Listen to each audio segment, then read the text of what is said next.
नमस्कार। इन खबर में आपका स्वागत है। अयोध्या में रामलला की प्राण प्रतिष्ठा हो गई। ऐतिहासिक दिन, स्वर्णाक्षरों में लिखा जाने वाला दिन। प्रधानमंत्री नरेंद्र मोदी यजमान बने।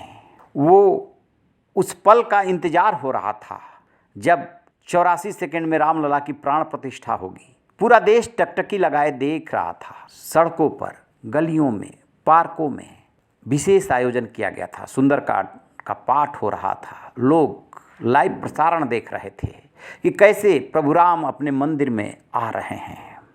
विराजमान तो वो पहले ही हो गए थे, लेकिन आज प्राण प्रतिष्ठा हो रही थी। प्राण प्रतिष्ठा एक प्रक्रिया है जिसमें मूर्ति में ऊर्जा का संचार होता है, उसमें असीम ऊर्जा होती है।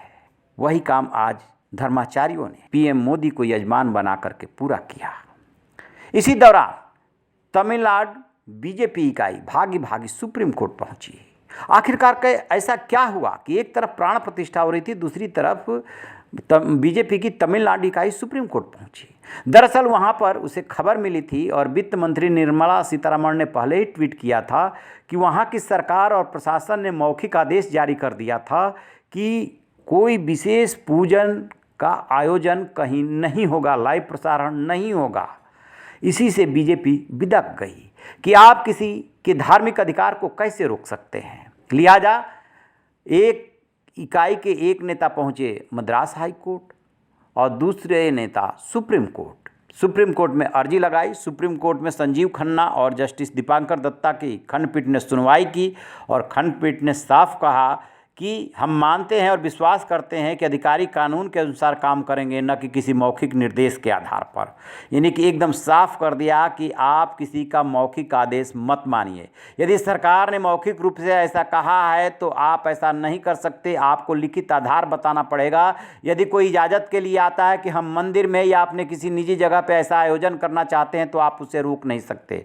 साथ में ये भी तर्क दिया कि यदि कोई ये कहता है कि वहाँ पर अल्पसंख्यक समाज के लोग रहते हैं और ऐसा करने से दिक्कत हो सकती है तो उसको भी पर्याप्त आधार सुप्रीम कोर्ट ने नहीं माना। सरकार ने राम मंदिर प्राण प्रतिष्ठा समारोह के संबंध में लाइव स्क्रीनिंग और विशेष पूजा पर जो प्रतिबंध लगाया था, खंडपीठ ने राज्य को साफ साफ कह दिया कि आप अनुमति देने से इनकार नहीं कर सकते और इस आधार पर नहीं कर सकते कि उस स्थान पर अन्य समुदाय के लोग रहते हैं।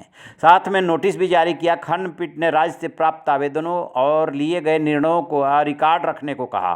निर्देश दिया कि अनुमति अस्वीकृति के कारण बताते हुए बोलने वाले आदेशों को निर्दिष्ट किया जाना चाहिए। यानी कि आप यदि किसी आधार पर अनुमति प्रदान नहीं करते हैं ऐसे आयोजन के लिए तो उसका पर्याप्त आधार हो और वो रिकॉर्ड पर होना चाहिए। सुप्रीम कोर्ट ने शिकायतकर्ता से पूछा कि क्या मानहानि केस की जरूरत है। इस मौके पर सॉलिसिटर जनरल तुषार मेहता ने कहा कि जिम्मेदार व्यक्ति ने तमिलनाडु में प्रतिबंध के बारे में, यानी कि वित्त मंत्री निर्मला सीतारमण ने ट्वीट किया है कि टीएन सरकार ने ऐसी गतिविधियों को रोक दिया है। एसजी ने कहा एक जिम्मेदार व्यक्ति ने यह कहा मंदिरों में स्क्रीनिंग रोकी जा रही है, यहाँ तक निजी मंदिरों में भी। सुप्रीम कोर्ट ने से संदेश जाना चाहिए कि इसकी अनुमति नहीं है, जिसकी जो मर्जी आए वो नहीं करेगा। एसजी ने खंडपीठ को यह भी बताया कि विशिष्ट पुलिस स्टेशनों द्वारा कुछ आदेश पारित किए गए हैं। इन आदेशों के माध्यम से अदालत को बताया गया कि यह सामान्य आदेश है, कोई भी अनुमति मांग रहा है, आवेदनों को कानून के अनुसार निपटाया जाना चाहिए। कोर्ट ने साफ साफ कह दिया कि यदि आप किसी वजह से इनकार कर रहे हैं तो उसका पर्याप्त आधार होना चाहिए, अदरवाइज किसी के धार्मिक अधिकार को आप नहीं रोक सकते। और अंत में तमिलनाडु सरकार को कहना पड़ा कि ऐसा कोई आदेश नहीं दिया गया है। रही ने बेखबर, देखते रहिए इन खबर। Thank you.